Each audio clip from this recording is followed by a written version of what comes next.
Binaha naman ang nasa 65 barangay sa Iloilo City dahil po sa pag-ulang dulot ng habagat. Saksi, si Zen Kilantang Sasa ng GMA Regional TV. Sa loob lang ng 6 na oras, katumbas na raw ng 2 linggong volume ng ulan ang bumuhos sa lungsod ng Iloilo. Kaya naman binaha ang ilang lugar sa syudad, tulad na lang sa loob ng isang subdivision sa MVH Nova Haro. Abot dibdib naman ang tubig sa ilang lugar sa Mandurriao. Sa datos ng Iloilo City Disaster Risk Reduction and Management Office, umabot sa 65 barangay sa lungsod ang binaha. Nasa mahigit 1,000 individual naman ang inilikas. Gabi ng sakas ang tubig, dasig dyan ma'am. Taga-tugha namon kagabi.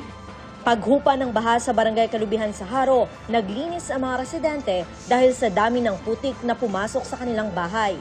Gahulan mabas kay namatamat namon layon damo. Actually, dasig ang pagsubside ng mga talunggit. Pero may mga area sabi nga wala pala sing outlet ng hila area sa kunang medyo matugay ang pagsubside. 165 millimeters ng ulan ang bumuhos sa loob lang ng 6 na oras. Yung mag-amuni sistema, mga 160, butang mo mga siguro mga 2 weeks pa ang ulan-ulan sa normal. Binahari ng Purok Katilingban sa barangay Banago, Bacolod City. Ayon sa ilang residente, 3 araw nang hindi humuhupa ang baha dahil sa pag-ulan at pag-apaw ng tubig sa drainage. Ako si Zen Kilantang Sasa ng GMA Regional TV, ang inyong saksi.